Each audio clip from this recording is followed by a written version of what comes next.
After a boy called him Daddy at the orphanage, Louis decided to ask around. The director of the orphanage explained that the kid's late mother had seen his ads and told him he was his father. Louis' mouth dropped open in shock when he learned the boy's mother's name. "Mr. Walsh, I hope little Liam didn't make you uncomfortable yesterday with his questions," the director of the orphanage told him with a kind smile.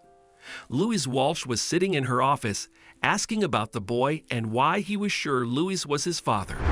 "Uncomfortable is not the word I would use, Mrs. McKee, but it made me wonder." He looked up at me with big wide eyes and said the word Daddy so surely. "He's 5 years old, and even the younger kids don't do that," Louis replied from his chair opposite Mrs. McKee's desk. He crossed his legs and linked his hands in contemplation. "Actually, I do have an answer to that. Yesterday, when you left, we all sat down to watch a cartoon, and your most recent commercial came out. Liam said, 'That's my daddy.' Mom used to point him out to me all the time, and he came today. He's going to come pick me up soon." The older woman explained and smiled humorously. "Ah, well, that explains it. I don't know why I was so concerned." Louis laughed, scratching his chin.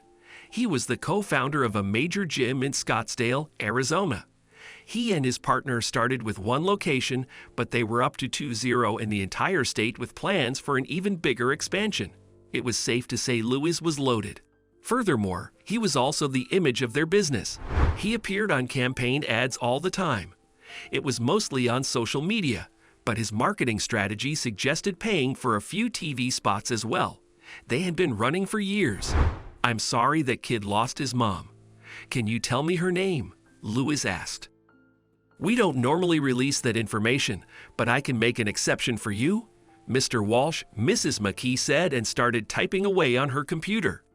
Louis smiled knowingly because he was a significant benefactor of Opportunity Knocks twice. After being raised and adopted out of an orphanage himself, Louis knew the importance of giving back. And thanks to his contributions, this place managed to become one of the best in the area. Furthermore, Louis also encouraged his wealthy friends to donate. They liked him here, so it was hard for any employee to deny him anything. "Here it is."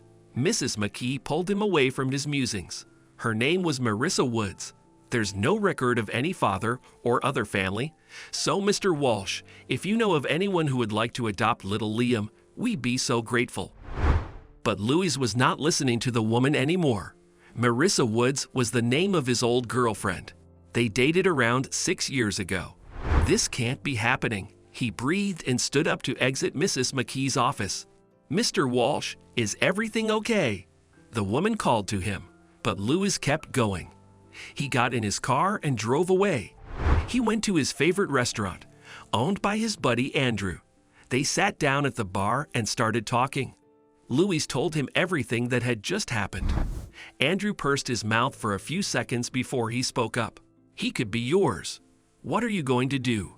"I don't know, but I've lived in this town forever. Why didn't Marissa call me? Why didn't she sue for child support? Or I might not be his father at all," Louis muttered, unable to get it out of his hands. "Look, I don't know the rules at the orphanage about getting close to the kids, but they'll bend them for you. Explain the situation and get a DNA test without alerting the kid about anything.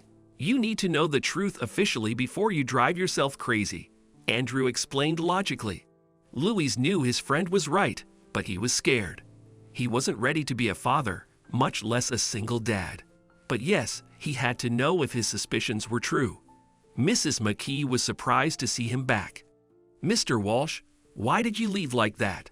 The older woman wondered, placing her hands on her waist as if to scold him. "Mrs. McKee, can I get a DNA test? I think Liam might be my son. Marissa was my girlfriend a few years ago. We broke up, and I never heard anything from her since then. I would like to know if I'm the boy's father.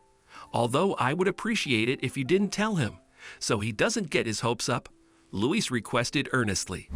Mrs. McKee's eyes widened, and after a few seconds of deliberation, she agreed and smiled. There was really nothing to lose, as it could mean that one of her kids was not an orphan. A few days later, the test results came back. Louis was, in fact, Liam's biological father. So Marissa never lied to her son when she pointed at him during TV commercials. Do I have to go through the adoption process, Mrs. McKee? I can't leave my son in here, Louise told the director the same day he saw the results. Well, I know that since you were not married to Liam's mom, you have to sign a few papers acknowledging that you're the kid's father and that you're taking full responsibility. This has never happened before in our orphanage, but I'm sure the process is much easier than a normal adoption, Mrs. McKee revealed kindly. Let's call our lawyer. The lawyer explained everything and Louis agreed to all the terms, wanting to get things done quickly to get his kid home. Luckily, all the paperwork went smoothly, and a week later, he drove Liam to his house, which he had furnished and redecorated for the boy. "You finally came for me, Dad. What took you so long?" Liam asked from his child's seat in the back. "I don't know, kid. I don't know. But from now on, I'll always be on time." "That's a promise," Louis assured him with conviction, looking at the kid through the rearview mirror.